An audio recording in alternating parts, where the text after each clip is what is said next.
Hi guys, कैसे हैं आप सब। मैं रोहित तिवारी आप सभी का श्री वेद के एकेडमी में स्वागत करता हूं। उम्मीद करता हूं कि आप लोग स्वस्थ होंगे, तंदुरुस्त होंगे, सुरक्षित होंगे। मित्रों, तो भारतीय संविधान की सीरीज को आगे बढ़ाते हुए आज आपके सामने लेके आए हैं भारतीय संविधान का भाग तीन में है मौलिक अधिकार। मौलिक अधिकार की अगर बात करें तो यह भारतीय संविधान में अनुच्छेद 12 से लेके अनुच्छेद 35 तक वर्णित है। पहला क्वेश्चन आपको यहीं से पूछा जा सकता है कि भारतीय संविधान में मौलिक अधिकार किस अनुच्छेद से लेकर किस अनुच्छेद तक वर्णित है। तो इसका आंसर होगा 12 से 35 तक। कहां से कहां तक? 12 से 35 तक। ठीक है, अब हम लोग पढ़ रहे हैं मौलिक अधिकार। तो सबसे पहले हम जान लेते हैं कि मौलिक अधिकार क्या होते हैं। ठीक है, यह नागरिकों को प्रदान किए गए ऐसे अधिकार होते हैं जिससे प्रत्येक नागरिक अपने व्यक्तित्व का विकास कर सके, चाहे वो आध्यात्मिक हो चाहे वो मानसिक हो, अपने व्यक्तित्व का विकास कर सके और राष्ट्र के विकास में अपना सहयोग प्रदान कर सके। वो होता है मौलिक अधिकार। ठीक है, अब मित्रों हम लोग सबसे पहले बात करेंगे कुछ परीक्षा की दृष्टिकोण से कुछ पॉइंट्स हम यहाँ पे लिखे हुए हैं। कैसे भारत में मौलिक अधिकार आया और मौलिक अधिकार की मांग सर्वप्रथम कब की गई और यह अपने भारतीय संविधान में किस देश से प्रेरित है, सारी बातें हम लोग यहाँ पर पॉइंट वाइज करेंगे। क्लियर? ठीक है, सबसे पहले हम बात करेंगे कि मौलिक अधिकार। पहला पॉइंट है कि मौलिक अधिकार को भारत का मैग्ना कार्टा की संज्ञा दी गई है। भारत में इस मैग्ना कार्टा की संज्ञा दी गई, इसे भारत का मैग्ना कार्टा कहा जाता है। ये वर्ड सुने होंगे आप, लेकिन इसका मीन्स क्या निकलता है, इसका अर्थ क्या निकलता है, इसका सटीक अर्थ क्या निकलता है, वो हम लोग बात करेंगे। मैग्ना कार्टा होता क्या है? मैग्ना कार्टा क्या होता है, ध्यान से देखिए। सर्वप्रथम 1215 ईस्वी में ब्रिटेन के सम्राट राजा, उनका नाम था जॉन मेजर ने वहाँ के किसानों को कागज में लिखकर, मतलब वहाँ के किसानों को कुछ कागज में लिख कर दिए जिसमें कुछ उनके लिए कुछ अधिकार था, उनके लिए कुछ मूल अधिकार था, है ना। उनके लिए कुछ, वहाँ के किसानों के लिए कुछ मूल अधिकार था जिसे क्या कहते हैं? मैग्ना कार्टा कहते हैं, जिसे मैग्ना कार्टा कहा जाता है। अब यहाँ से बात आई तो सर्वप्रथम मूल अधिकार कहाँ से लिया गया? सर्वप्रथम कहाँ से जिक्र किया गया है? किस देश से? ब्रिटेन से। सर्वप्रथम मूल अधिकार का जिक्र कौन से देश में किया गया? तो वो ब्रिटेन में। क्लियर? ठीक है, मैग्ना कार्टा क्या होता है? मैग्ना कार्टा सर्वप्रथम 1215 ईस्वी में ब्रिटेन के सम्राट जॉन मेजर ने वहां के किसानों के लिए कुछ अधिकारों के रूप में एक कागज लिख कर दिया था, उसे ही कहा जाता है मैग्ना कार्टा। क्लियर? चलिए, अब हम लोग बात करें अपने भारत की। तो भारत में सर्वप्रथम मूल अधिकारों की या मौलिक अधिकारों की मांग कब की गई, वो बात करते हैं। तो सर्वप्रथम मौलिक अधिकार की मांग बाल गंगाधर तिलक द्वारा की गई। कौन, किसके द्वारा की गई? बाल गंगाधर तिलक। किस स्वराज्य में की गई, किस विधेयक में की गई? तो बाल गंगाधर तिलक का एक स्वराज विधेयक सन 1895 आया, जिसमें उनका स्लोगन था स्वराज्य मेरा जन्मसिद्ध अधिकार है। इसी विधेयक के तहत बाल गंगाधर तिलक द्वारा कुछ मौलिक अधिकारों की मांग की गई। आपको गौर करना है मित्रों, यहाँ से क्वेश्चन आएगा कि सर्वप्रथम मौलिक अधिकार की मांग भारत में मौलिक अधिकार की मांग किस विधेयक में की गई? तो वह स्वराज विधेयक सन 1895 में किसके द्वारा की गई? तो वो थे बाल गंगाधर तिलक। क्लियर? चलिए, फिर इसके बाद क्या हुआ कि कुछ मौलिक अधिकार प्राप्त हुए और इसके बाद एक रिपोर्ट आती है, नेहरू रिपोर्ट 1928। नेहरू रिपोर्ट सन 1928 इसके अध्यक्ष की बात करें, इसके अध्यक्ष थे मोतीलाल नेहरू जी।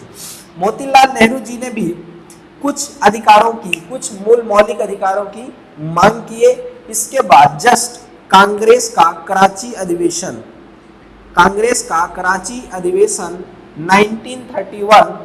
1931 आया। इसमें इसके जो प्रणेता थे वो थे महात्मा गांधी, और महात्मा गांधी ने भी कुछ मूल अधिकारों की मांग की, कुछ मूल अधिकारों की मांग की। ठीक है, अब हम बात करेंगे जब हमारा भारतीय संविधान बन के तैयार हुआ तो उसमें, या तैयार हो रहा था, जब अपना भारतीय संविधान तैयार हो रहा था तो उसमें कुछ समितियां बनाई गई थी, जैसे प्रारूप समिति जिसके अध्यक्ष थे अंबेडकर साहब। इस तरह से कुछ समितियां बनाई गई थी, और एक समिति थी मूल अधिकार से संबंधित समिति जो थी, उसके जो अध्यक्ष थे वो कौन थे? सरदार पटेल जी, सरदार वल्लभ भाई पटेल। उसके अध्यक्ष कौन थे? मूल समिति के अध्यक्ष कौन? मूल अधिकार से संबंधित जो समिति बनी थी उसके अध्यक्ष थे सरदार वल्लभ भाई पटेल। और इसके लिए जो काम कर रही थी, उप समिति, इस मूल अधिकार से संबंधित जो समिति उसके लिए एक उप समिति का कार्य कर रही थी। उसका जो अध्यक्ष की बात करें तो उसके अध्यक्ष कौन थे? जेबी कृपलानी। क्लियर? जेबी कृपलानी कौन थे? उप अध्यक्ष थे। किसके? उप समिति के अध्यक्ष थे, क्लियर? चलिए, अब हम लोग लिए थोड़ा सा बेसिक ले, एक पॉइंट आपको ध्यान में, यहाँ पे मैं नहीं लिखा हूँ, आपको ऐड करके लिखना है कि जो मौलिक अधिकार है वो किस देश से प्रेरित है? वो अमेरिका से प्रेरित है। क्लियर? उसको आप लिख लेना एक पॉइंट डाल के कि मौलिक अधिकार अमेरिका से प्रेरित है, अमेरिका के संविधान से प्रेरित है। क्लियर? चलिए, अब हम लोग मौलिक अधिकार की कुछ विशेषताओं के बारे में हम बात करेंगे। बड़े गौर से आपको समझना है, एक एक शब्द अपने आप में बहुत महत्वपूर्ण है, बहुत अच्छे से आपको क्लियर करना है। सबसे पहले हम बात करेंगे प्रकृति। अपना जो मौलिक अधिकार दिए गए हैं, हमको हर नागरिकों को जो मौलिक अधिकार दिए गए हैं उसकी प्रकृति क्या है, किस प्रकार का है। अगर बात करें मौलिक अधिकार किसके प्रति दिए गए हैं तो राज्य के प्रति दिए जाएंगे, राज्य के विरोध में दिए जाते हैं, जिससे कि राज्य अगर हमारा हक छीने, हमारे ऊपर अत्याचार करे, या राज्य सरकार कुछ हमारे लोगों पर कुछ नियम कानून का उल्लंघन कर लोगों को परेशान करे, तो वो अपने मौलिक अधिकार को स्तंभ मानकर अपनी हक की लड़ाई लड़ सके। क्लियर? इसलिए वो उसको मौलिक अधिकार प्रदान किए गए हैं। अब हम लोग बात करते हैं कि प्रकृति के बारे में। इसकी प्रकृति कैसी है? तो इसकी प्रकृति है नकारात्मक। ठीक है, अब यहाँ अगर बात आती है कि नकारात्मक क्यों? राज्य क्या होता है? एक नागरिक के प्रति राज्य का कर्तव्य होता है कि वह अपने प्रजा का रक्षा करे, सुरक्षा करे और उनको अपनी व्यवस्थाएं प्रदान करे। यह होता है राज्य का दायित्व होता है एक व्यक्ति, एक नागरिक के प्रति। क्लियर? लेकिन अब कभी भी सरकार चेंज होती रहती है, तो हो सकता है कि कभी कोई सरकार ऐसी आ जाए जो नागरिकों के प्रति अत्याचार करे, तो नागरिक अपने हक की लड़ाई लड़ने के लिए उनको जो मौलिक अधिकार दिए हैं उस बेस पर उनसे वो लड़ सकती है। क्लियर? इसलिए इसे नकारात्मक बोल दिया गया है। नकारात्मक क्यों बोला है? क्योंकि यह राज्य के विरुद्ध प्राप्त किए जाते हैं।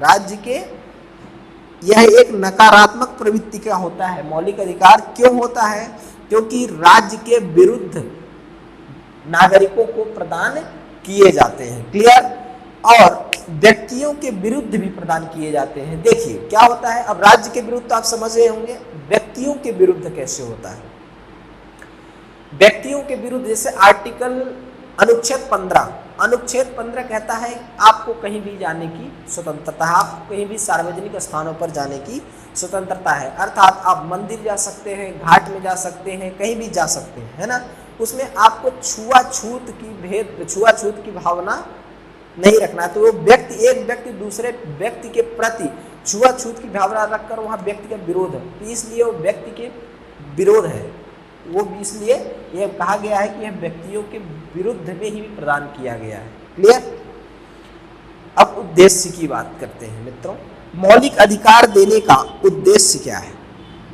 मौलिक अधिकार देने का उद्देश्य एक ही है कि राजनीतिक लोकतंत्र की स्थापना करना। लोकतंत्र क्या होता है?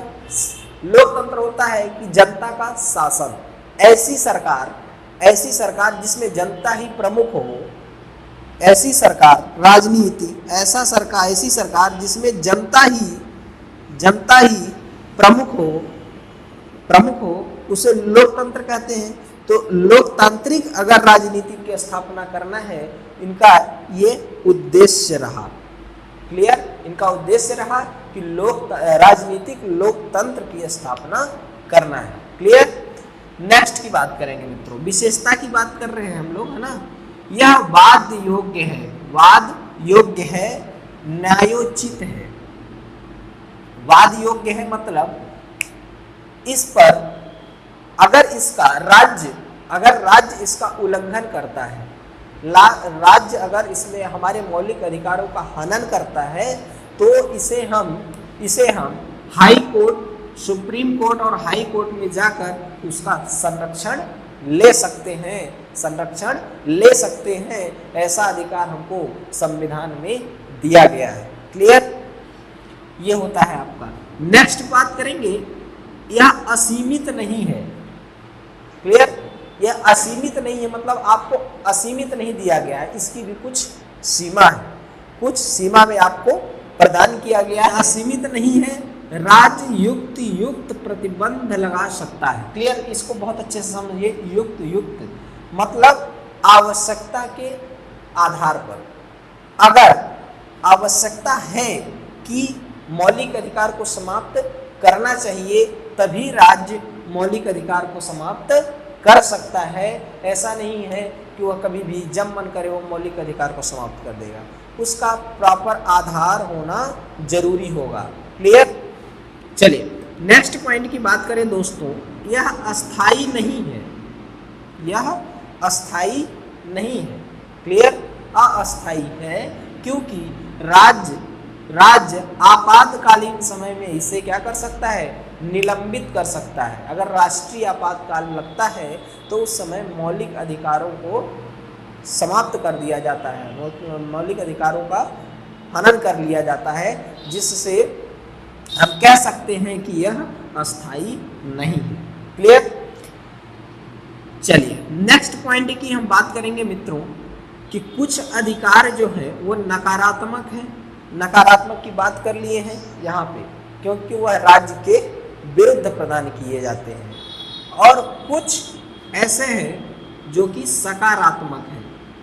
सकारात्मक मतलब कि जो कि एक उत्थान के लिए बने हैं, राज्य के एक उत्थान के लिए बने हुए, जैसे अस्पृश्यता। अगर बात करें अनुच्छेद 17, अस्पृश्यता मतलब छुआछूत, बिना छुआछूत का भेदभाव किए एक समाज का निर्माण करना। ये जो अनुच्छेद हैं वो हमको सकारात्मक दर्शाते हैं। क्लियर।